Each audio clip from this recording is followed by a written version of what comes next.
the network for the AV industry. What are you listening to? This This is AV. This is AV Nation. This is AV Nation. Ready. AVWeek. Performing scan. Week. Online. This is AV Week.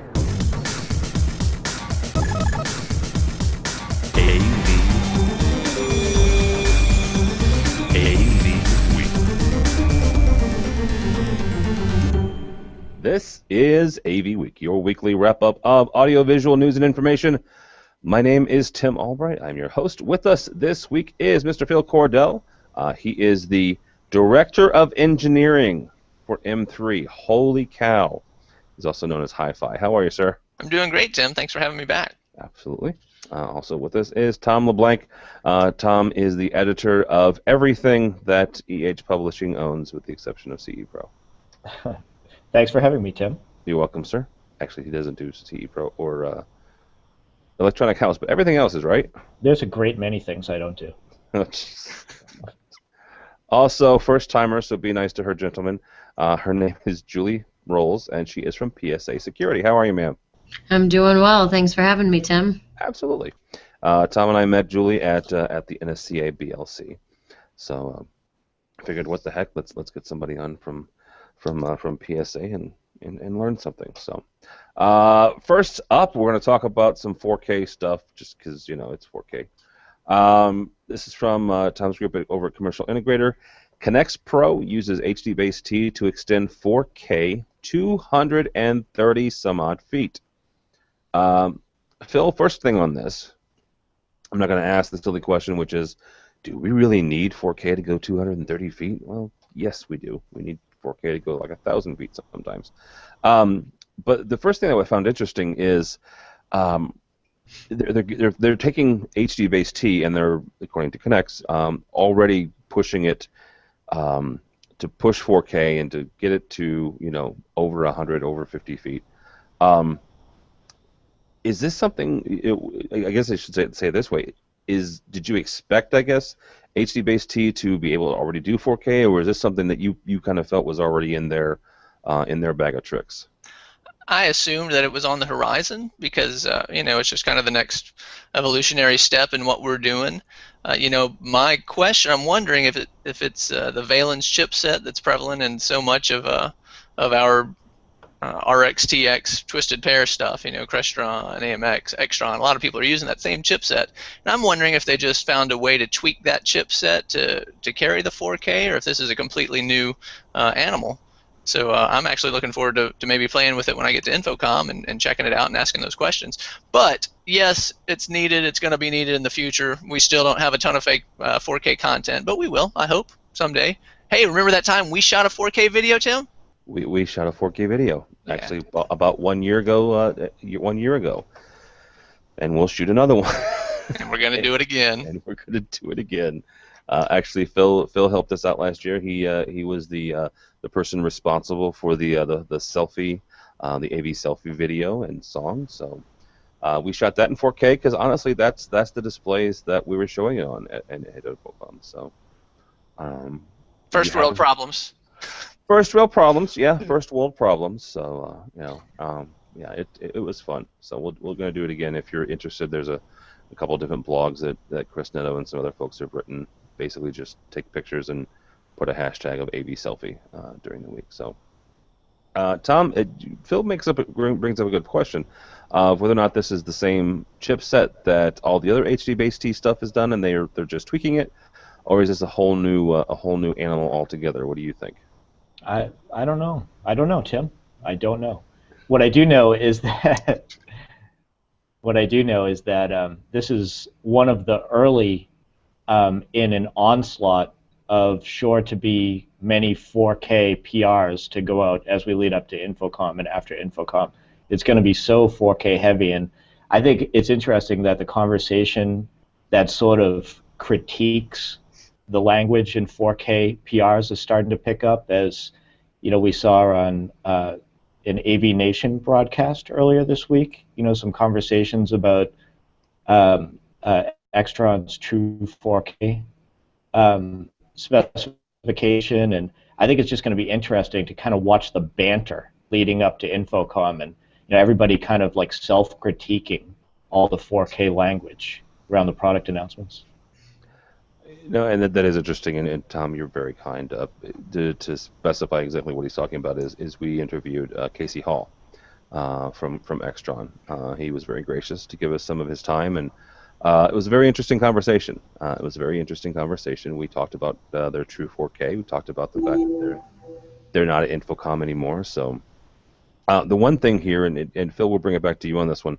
The specification on this Connects thing is, let me specify this or say this exactly, allows installers to extend uncompressed 4K Ultra HD signals up to 230 feet. And then a few lines down, it says it supports full 4K at 30 hertz. This is a conversation I've been having for about a month or two. One actually is with one of your colleagues, Tom, Craig McCormick. Had it with guy from HD Nation the other day. Had it actually on Wednesday of this week at the Streaming Media East conference in New York that I was able to moderate, and that's the nomenclature. That's the naming of 4K. You gotta love the CEA, and if you don't know who that is, that's the Consumer Electronics Association. They're encouraging their members to say, let's start marketing 4K as 4K UHD or UHD 4K. When in all reality, the UHD part is the one that kind of gets the 4K in there at really 3,000 some odd lines. Phil, is this an issue for the clients, at least the professional or the pro level clients? Maybe not so much for the residential folks, but for the commercial line. I think in the commercial world, you're more likely to find people who are sticklers for the details. And I've run into a lot of technology managers who are very aware of the difference in true 4K and what people do, with the refresh rate to maybe manipulate the spec so that it seems like they're shooting out, hotter video than they are. I don't really think it's a huge deal, but I'm, working in pro AV, there are always those guys, oftentimes the smartest dudes in the room, and sometimes are the ones, tasked with making decisions for their companies about what technology to buy, and those guys will bust your chops. They know their stuff, and I think that's probably a little more prevalent in the pro world than it would be maybe on the resi side, where if you're just sitting at your home theater and your screen looks great, all your friends are going to tell you it looks great, you're good to go. You don't have to nitpick the details. Yeah, absolutely. All right, let's get Julie in on this next story. How AVI SPL continues to dominate the industry, and it's a story from AV Network. It goes on to talk about how they have spread their wings, and they've got a lot of processes in their organization. And if you don't know who AVI SPL is, it is the largest United States-based integrator. They have offices literally from the Northwest to the Southeast and everything in between. But it goes on to talk about, an organization that size and almost like an organism that size, a company that size almost tends to be. Julie, when it comes to whether it's PSA or any other organization, when you're trying to get that many people in line and almost use the Borg type, assimilate, what are some of the processes that the integrators can do and companies can do to get their people on board with their processes? Gosh, Tim, I'm going to be real honest with you. I'm very new to this industry. I've only been with PSA about 6 months now, and my focus is more on training and development.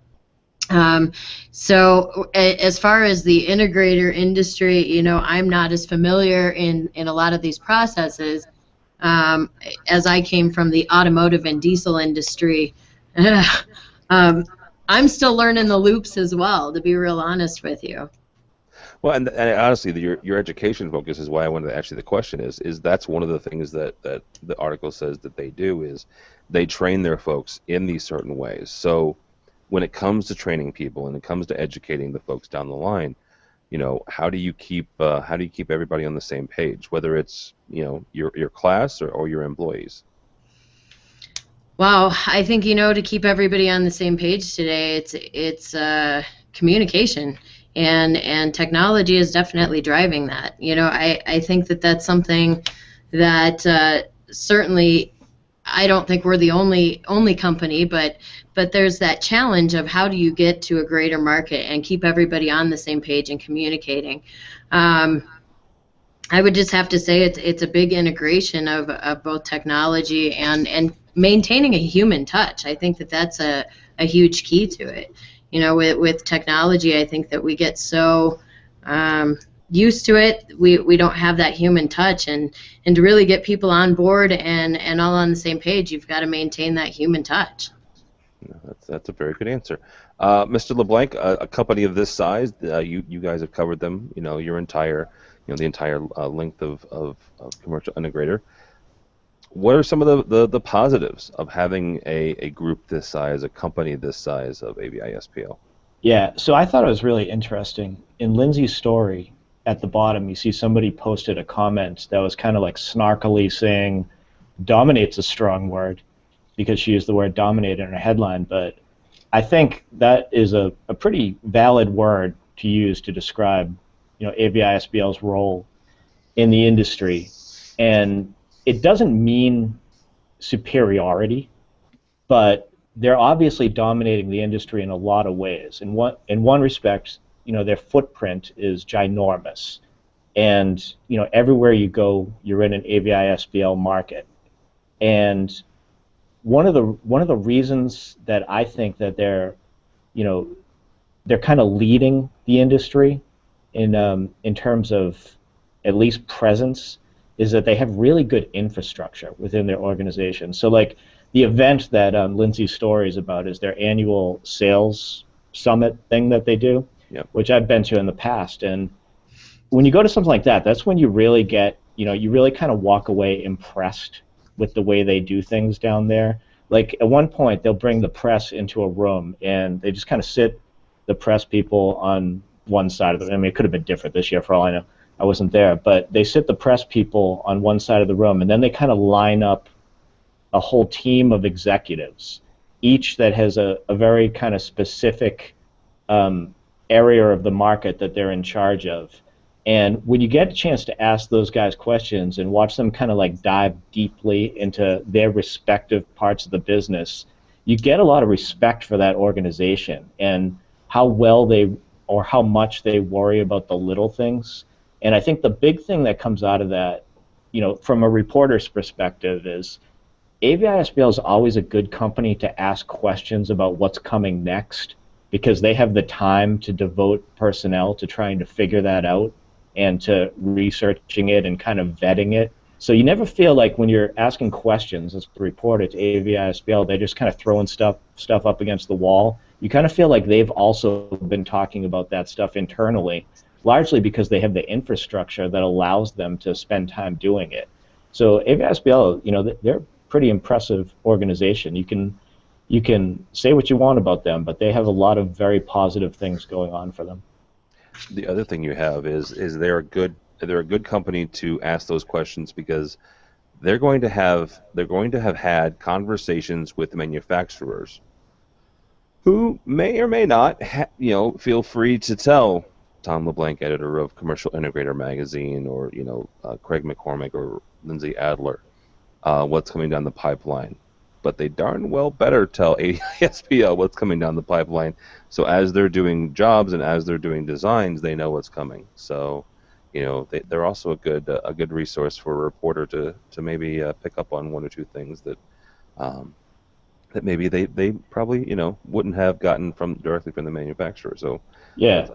That's a great point. The first time I went to that sales event that they have for AVI-SPL, the thing that really struck me was the size of the show floor. And Lindsay in her article kind of commented that they scaled that back for a few reasons, but they put on a trade show that, in my mind, was very significant. It was if you were to compare it to like some of the regional events in this industry, it was about 10 times that.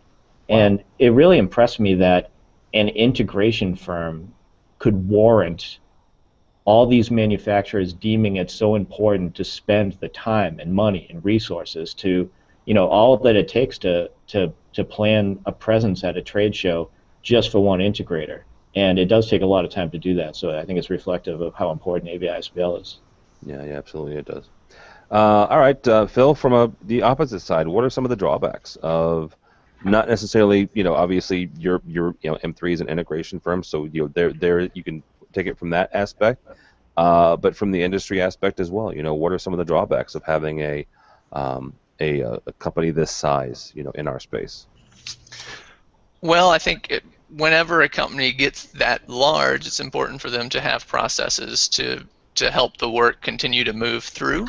And from what I've read, I believe that they do, and that is, as an integrator, I find their structure quite impressive as well. And I think that's something that everybody kind of would love to be in their boat at some point, that your firm does so well that you just keep gobbling up territory, because your company culture and your work ethic and the way you do things is superior to the way everybody else in your area does them, that you just kind of take over everywhere that you go. And I think AVI-SPL has done an excellent job of growing that footprint. But obviously it's just as with any other business, you can get too top heavy, and all of a sudden, maybe guys aren't getting the support they need on the engineering side or design side or quote side or who knows what. And I don't have the insight into their processes at that level to know whether or not all their people are getting what they need. But I would assume that those are the types of issues that would arise in an AV firm if you got too large. Yeah, absolutely. Actually, AVI-SPL is where I met one of my favorite AV tweeps. Her symbol is her name on Twitter is AV Jessica. It's Jessica Spicer. I don't know. Actually, Spicer is not her last name anymore. She got married a few months ago. So, but if you're at InfoComm, check her out. All right. Next story we're going to talk about here is a brand spanking new power strip. And don't turn off the podcast quite yet. There's a reason I bring this up. This is freaking genius. All right, and I'm not using that term lightly. It's flipping genius. If you're watching the video, it's a power strip, and how do I put this? It's a power strip that lets you put several plugins together without covering up the other ones, because it's all one giant, one long ground, one long left and right side. It's absolutely genius. So here's the thing. Here's the story. This is from Julie Jacobson over at CE Pro, which is one of Tom's coworkers. The guy who invented it, his name is Joe Whitaker. He is putting it up to a company called Quirky, and what you have to do is you've got to basically give it a thumbs up or thumbs down. So I'm going to ask you three whether or not this makes a whole lot of sense for your clients or your customers. Mr. Phil, we'll start with you. Yes or no on the it's actually the name of the thing is called the Slide, SLYDE. Electric slide. I'm sorry, very nice. It's electric. Yeah. Oh gosh. Big thumbs up from an integration standpoint, because you have no idea how many little whips and things we've had to buy to optimize your power. Either that or you're buying a whole another rack mount conditioner or or strip or whatever. So yeah, this is solving an age-old problem of the rack rats, as I just made up to call ourselves. I like that, rack rats. All right. Julie, from your standpoint, whether it's you personally in the office or the folks who are at the PSA, does this make sense? To me, it seems like it would. For the space utilization and organizing of your connections. My only question is do devices interfere with each other in the power source when they're right next to each other and there's no separate separator between them? That's a good question. That would be one that we could give Phil to check it out and test it for us. Mr. LeBlanc, from your standpoint, does the electric slide make a whole lot of sense?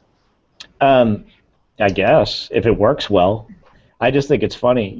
Julie is one of the industry's foremost power strip reporters. This is the category. Yeah, do it. Time out. What? No, I'm just kidding. So Joe I Whitaker, wouldn't doubt it. She's been doing it long enough, but Joe Whitaker is he's a blogger for CE Pro and an integrator, and that's why it's an appropriate story for CE Pro. But I don't care for the name Electric Slide because it kind of taps into one of my lifelong pet peeves. How is it that everybody other than me who's ever attended a wedding knows all the different moves to the Electric Slide? I don't understand. Okay, no. Here's the thing. So, Tom and I are the exact same age, roughly. I think I'm actually a few months older than he is. So, Tom, I'm going to talk to you as a fellow Gen Xer. You obviously were not paying attention in high school because not only was it every wedding, it was every prom, it was every dance, it was everything, every social event we went to. I wasn't paying attention. Maybe I wasn't invited to the social event. Maybe that's a whole other story. I can't help you with that one then. Wow. Okay. All right. From Installation International, an opinion piece about the opportunities from surveillance and access control for the integration firms. Julie, we're going to start with you on this one. It's an interesting topic that we've actually covered this a couple of times, and so I wanted actually, since we have Julie on, I wanted to get her take, and then you and Phil and Tom's on this. Is there? I mean, I guess I shouldn't say is there. What are the opportunities for surveillance? What are the opportunities for security in the residential and or commercial installation for integrators? What are the opportunities? Boy, I think that the opportunities are everywhere, and not just in residential and or commercial.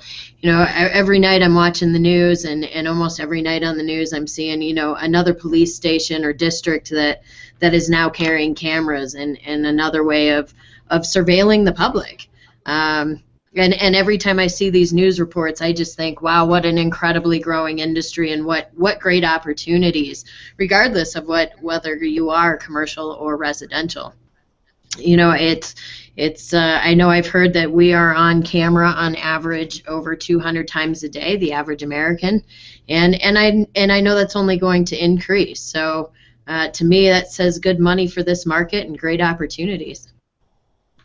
All right, Phil, from your standpoint, what are some of the opportunities that we have, whether it's commercial or residential? I mean, I can just speak from experience on the commercial side. We recently launched a structured cabling division a little over a year ago, and it's finally starting to shake out the way that we had hoped and planned, which is that we get in there earlier during the construction process and get in with the technology managers, with the people making decisions earlier than the AV is typically discussed. And because perhaps we've already won that bid or that contract to do the structured cabling, we kind of get the first look on the AV side, and vice versa. When we're in there, putting in conference rooms, anything of that nature, if they haven't yet addressed security needs, surveillance needs, or certainly data cabling needs, then we're right there for them to help take them the rest of the way. So I think anytime you can kind of cross-pollinate the markets like that, keep it all under one roof, and expand your capabilities, it's a good thing for business. All right, Tom, from your standpoint, whether it's commercial or residential, what are some of the opportunities that the integrator has for these? I think they're significant. A couple of years ago, I remember a really common kind of buzz term in like the AV conversations was about how like firms have to do a better job of becoming business partners with their clients, and part of that involves being able to provide them with valuable information that kind of happens post-installation, and being able to continually provide them with something that helps them to run their businesses better. And I think IP surveillance is one of the areas that kind of allows the security integrators to take even more of a stake in that. Like if you're an integrator that has retail clients, being able to provide information about the way people are moving around a store, how long they're stopping in front of a particular display, seems really valuable to the client, especially a client who's sophisticated enough to do something with that information. And then, when it comes to like beyond surveillance, like access control, all sorts of corporate clients are, accessing information that comes from their access control systems, the comings and goings of their employees, and storing data about the different people in their organizations and who's coming in and out of their doors. I think we're at the start of a very significant conversation about that. So would you recommend, back to the partnership, would you recommend partnering with some of these firms, or just trying to kind of do it on your own? I don't know that I'd make a recommendation, but I know well, I apologize if I get any of this wrong, but I believe that Vector Security, which is a very prominent Pittsburgh area security integration firm, and is actually very good at dealing with analytics, did partner with a firm to help them to manage analytics for their customers, and being able to provide that value is something that they obviously deemed important enough to make an investment in. Yeah, absolutely. All right, another couple story, actually one more story, and then we're gonna get to a new little segment here. This comes from our buddy Julie Jacobson, the foremost power strip authority in the AV industry. It's a blog post called this is the title: "A Bunch of Bull. They're Not My Customers Anyway." And what Julie's talking about are the DIY folks, right? I'm not going to say full disclosure, but just as an aside, we have a DIY show here on AV Nation. Tim Gray and Tony Zotti do a really good job of talking about everything from do-it-yourself home automation to do-it-yourself leather. And I'll let you go to that part of the site and check them out for yourself. Some really good shows. But she goes on to say, these are the folks that may very well screw up, right? May or may not, right? They might install an Arduino system, or find some old X10 in a garbage can somewhere and put it in to control the lights. But they might get to a point where they need your help, installation and integrators. So Phil, is Julie right? Are they your customers still, even though they're trying to do it themselves, or is it would you rather just kind of let them be on their own? Well, this is probably more of a residential type issue, but my typical response to this stuff is I'm always glad to help. If I've got the time, I'll help friends, I'll help certainly people in the biz, and it has happened that we've helped out people on their home installations that ended up being decision makers in their companies and could help us on the business side, doing business to business commercial work for them, because you certainly can get all jacked up from things you read on the internet and think you can install an entire system yourself with no prior experience because it's just that easy now. But that's not always the case, man. Experience is invaluable, and so just having configured a switch or terminated the cabling, whatever the case may be, all that stuff. If somebody has never done that before and they think it's just a walk in the park, absolutely, they're potential customers or new friends to help out with that stuff, and hopefully that blossoms into a working relationship. Yeah, absolutely. It's the only thing worse than doing. I'm sorry. The only thing worse than doing AV is doing AV for free. Amen, brother. You guys know what I'm talking about. Yes, sir. Tom, from your standpoint, does Julie have a point? Are these folks potential customers, or would you say that integrators should just kind of leave them to their own devices? Yeah, I mean, I think the way I read the story is a little bit more broadly. So I don't think she's just talking about DIYers. I think what she's really talking about is a problem in both the residential and to a lesser degree in the commercial market, where integrators kind of frame what their customers ought to be and need to do a better job of thinking beyond those parameters. So, I mean, she brings up a very good example in the article, which is that in the residential market, you go back 4 years ago, most integrators will almost universally dismiss the whole concept of Sonos being something that they would ever consider installing. What they didn't anticipate was that the way homeowners were consuming home technology was changing, and Sonos was more in line with what the modern and evolving technology-enthused homeowner wanted. So integrators, in my opinion, had too limited of a scope of what they ought to be doing in order to provide value to homeowners. And I think there are a lot of lessons that come from that story, that come from Julie's story, that go beyond just DIYers. And I think commercial integrators can also take a lesson that they shouldn't try to define what their clients need them to do. They should try to determine and strategize based on what they think that their clients' evolving needs are going to be. And that's what I took away from the story. Okay, very good. And Julie, from your standpoint, would you advise the folks there at PSA, the members there, to, like Tom said, what, help anybody out, and don't define who your client is, I guess, beforehand. Yeah, I mean, to me, it's a potential returning customer in the future. It's another way to spread word of mouth about your business, and any sort of spreading of the word of your business, through word of mouth is going to be beneficial to you.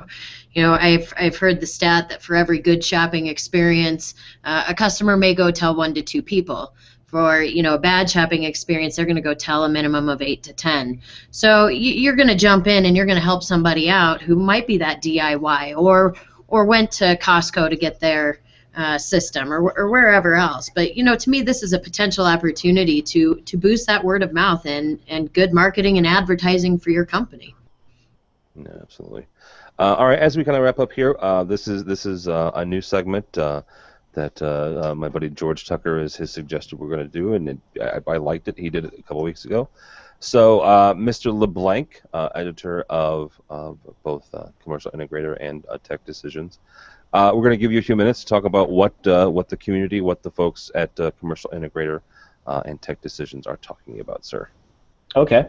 So the first story that I wanted to talk about was one that I wrote, which was about how marketing ain't what it used to be. And what struck me, I've always had a lot of respect for the folks who do marketing. I think it's a challenging job. I think that it's one of those areas in which if business is going badly, marketing is always blamed. Sometimes the marketing staff is affected when times get bad, maybe before it affects other parts of the company. And when things are going well, marketing tends not to get a lot of the credit.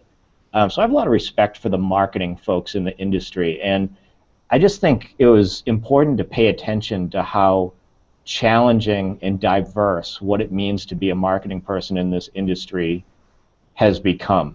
It's not really about getting your name out there anymore. It's more about getting out there and establishing yourself as a thought leader. So almost everybody that I talked to for this article was really, really focused on creating content.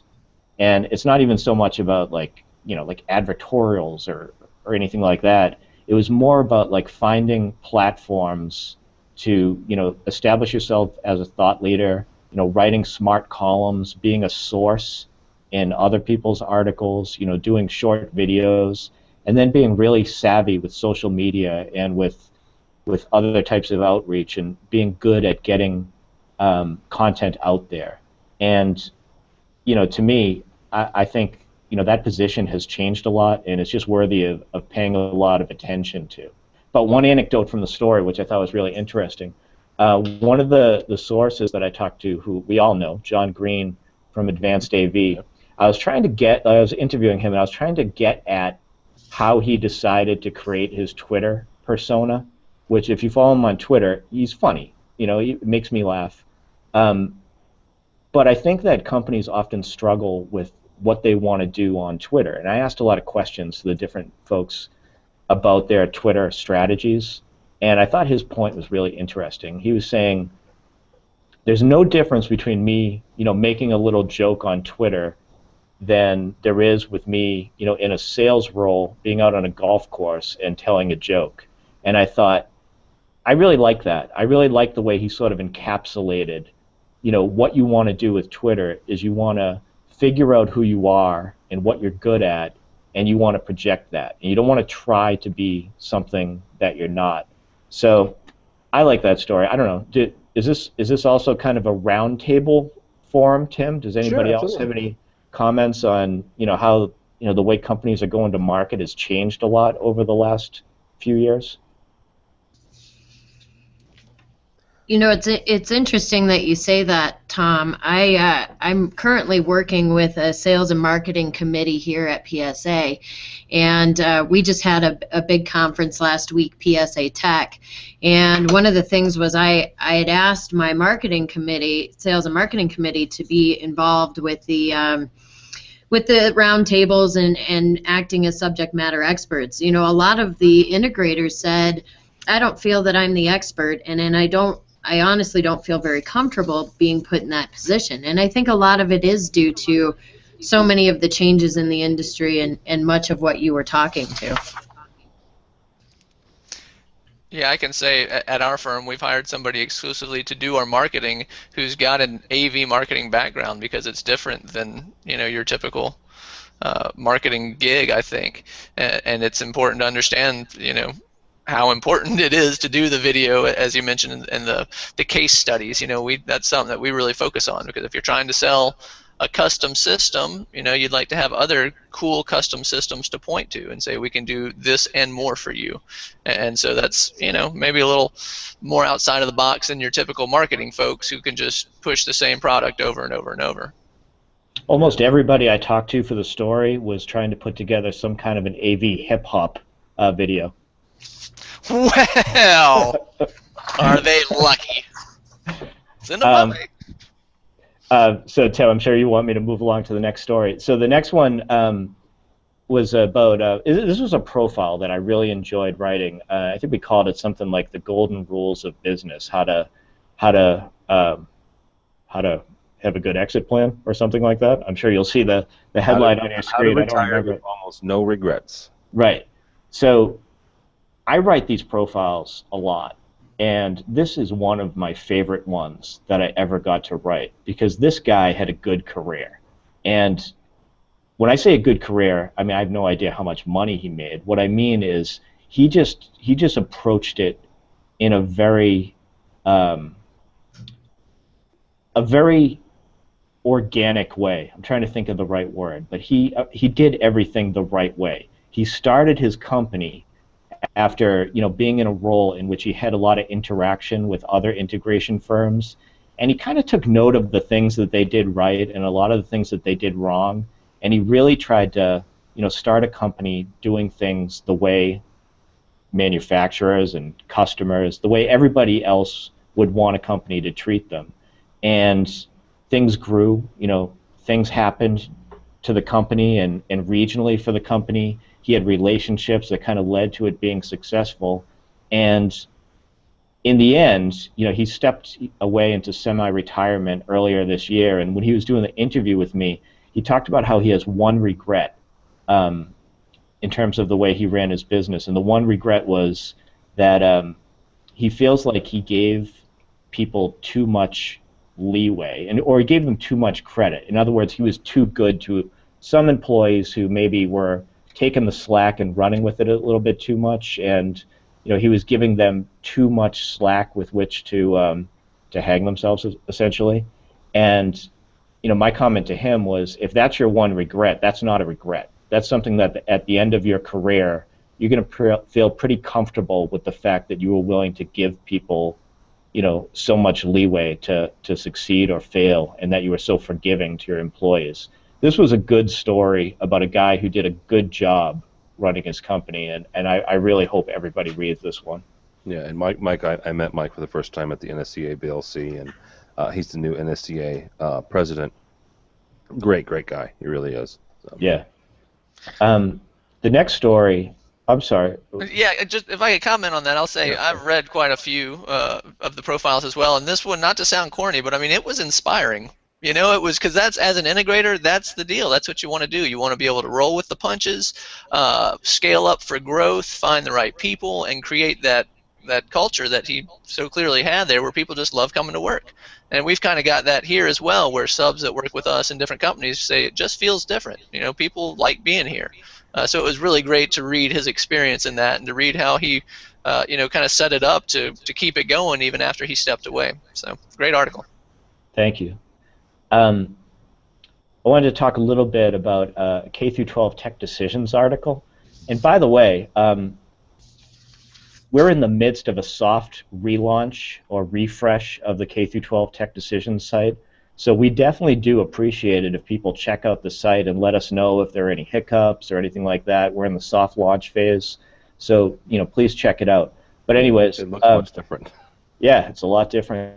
It's awesome. We're really, really happy with it. Interesting trend that I think is something that integrators ought to be paying attention to, K through 12 integrators. The way classrooms are designed has changed significantly over the last few years with philosophies like the flipped classroom and the way Chris Iwinski, who wrote the story, the editor of K through 12 Tech Decisions, puts it, teachers aren't so much the distributors of knowledge as they are the facilitators of knowledge nowadays, meaning they're not talking at students, they're helping students to come to or arrive at the knowledge themselves and then kind of discuss it in a different kind of form than what all four of us are used to from when we were growing up. My teachers were mean growing up. They talked at us. But the way classrooms are designed is very different, and for any K through 12 integrator, there's an opportunity to have a conversation with all your K through 12 clients about what they ought to be doing to kind of reflect this trend, and for them to get very ahead of it, and to do some research and establish yourself as an integrator who can, help school districts evolve to meet this new demand. So this was an interesting story to me. Tim, you have an interesting perspective on the education market. Have you noticed this kind of flipping around trend? Yeah, it is. And what's interesting is you've got. So I used to be a tech manager, and then I've got 2 kids in school, and actually the picture there from the article is exactly my 9-year-old's classroom, right? They have the 4 different desks. They're all facing each other. They have each little pod or each little collaborative space allows the students to kind of work together. The teacher is able to go from pod to pod to pod, helping the students kind of get the information and facilitate the learning.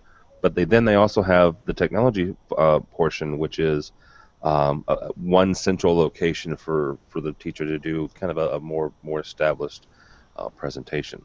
So yeah, it's a neat thing to watch and see. We've got a couple of folks that Tom, you're aware of, but folks like Ernie Bailey at UAMS that have been doing flipped classrooms for about a year and a half now, with some pretty positive results. So yeah, a additional story that I wanted to talk about. This is one. This is submitted by an integrator, Energy Media, which is also based in or around Pittsburgh. Bill, he just has an interesting perspective with this column. He's just kind of challenging the conventional notion of going to your clients and talking to them about return on investment, ROI. And to me, the reason he wrote the article, I think, is that he's recognizing that simply talking about ROI sells what integrators do short, in my opinion. So you can talk numbers, you can talk about how much it costs to invest in a technology, and you can talk about what it saves the client on the back end.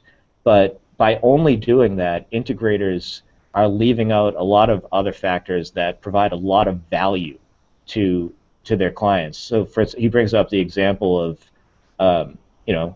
you can sell video conference and you can talk about the ROI of saving money on travel, and there's a definitive answer to that, and that might sink in with the client, but integrators are selling themselves short if they don't talk about the value of being able to have more of those meetings because you're home, the value of having employees who are happier because they get to go home at night and see their families and sleep in their own bed instead of traveling on the road.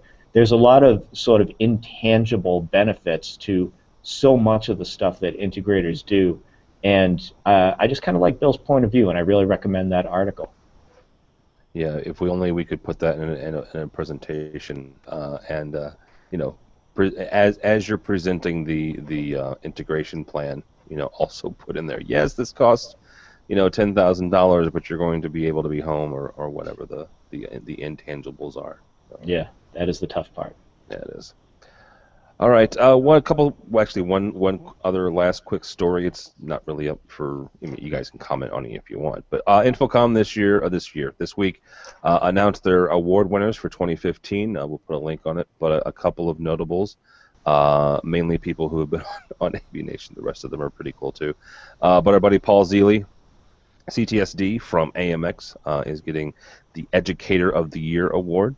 Ron Camden, Vice President of Global Sales for Biamp, is getting Volunteer of the Year award. And then a gentleman that'll be on this program in about 2 weeks, Jeremy Caldera, will get. He's from ZDI, just north of here in Bloomington, Normal, Illinois. Will get the Young AV Professionals Award. And actually, ZDI was the first Apex company back in the fall. So. All right, thank you guys so much. Miss Julie, thank you for dealing with us and suffering through. And Julie Rolls is from PSA Security. Where can people find out more about PSA Security or you? Well, we're currently transitioning to a new website, but as of right now, you can find out more information about PSA Security Network at BuyPSA, that's BUYPSA.com. And PSA Security Network is a co-op of security dealers and integrators. So, we're always looking for new members and interested parties. So please reach out to me. All right, very cool. Mr. Tom LeBlanc, editor of both Tech Decisions and Commercial Integrator. Thank you, sir. Thank you. Thanks for having me, Tim. Absolutely. And where can people find out more about you or Commercial Integrator? Well, we are in that soft launch phase of K through 12, K-12techdecisions.com. We want you guys to tell us what you like about it, but also point out hiccups so we can fix them. It's a soft launch. Also, the other Tech Decision sites, Corporate Tech Decisions, Higher Ed Tech Decisions, and Worship Tech Decisions, commercialintegrator.com. You can follow Com Integrator or LeBlanc Tom. All right, that is on Twitter. And last but not least, my buddy Phil Cordell, Hi-Fi, a very, very fast-rising star. Now he is the Director of Engineering at M3 and also the AV Pro. Thank you, sir. Yeah, thanks for having me, man. You probably know. Find me on Twitter, _AV_Pro. I don't know if you noticed my officially licensed AV Nation gear here. Very nice. Got a mug here. Yep, and actually, I'm a collector of all things AV Nation. I was down on Canal Street looking for officially licensed AV gear from AV Nation. I found some bootleg stuff. I found this AV Nation stapler, which is something that I'll actually use a lot, so that's nice. And then, you know what else they just happened to have? It was AV Nation instant oatmeal. I mean, that just seemed really random, but it makes sense because I like to start every day with AV Nation, so it goes great with breakfast, Oh, man. Oh, I got nothing after that. Wow. The Kickstarter finally came to a conclusion. That's what the T-shirt and the mug. Bill was nice enough to be one of our sponsors and had so many interesting hurdles, as it were, with the swag that we gave away. But finally got all that out, and it's on its way. If you haven't gotten it yet, let me know. But Phil will be at InfoComm. Tom will be doing the John Green thing this year, which is doing it through social. So if you're interested in what we're doing, go by the website avnation.tv, avnation.tv.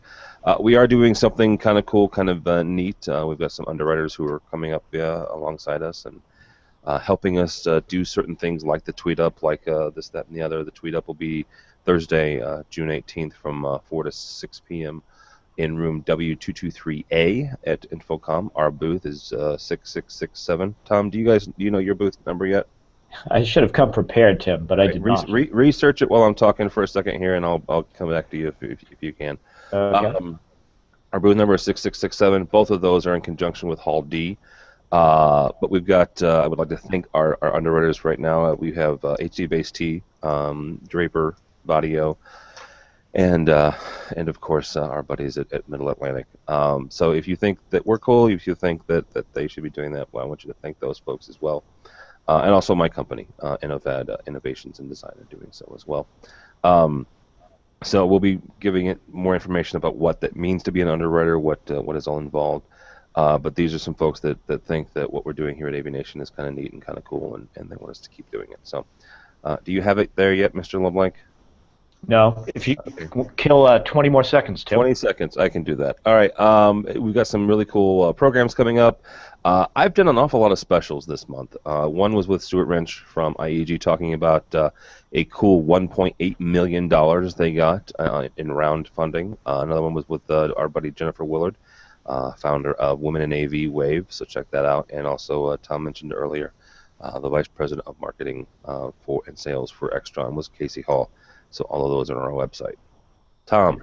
You are a pro, Tim. Good work. Yeah. Booth 2687. Holy cow! You're early. Wait, much. You must have slipped somebody a 20. Yeah, this is news. This is a new booth number as of today. Wow. Breaking news. Good for you guys. That's awesome. Yeah, we pissed somebody off. We're over in D. So, so go see Commercial Integrators booth. Go see our booth. We'll be doing some stuff and.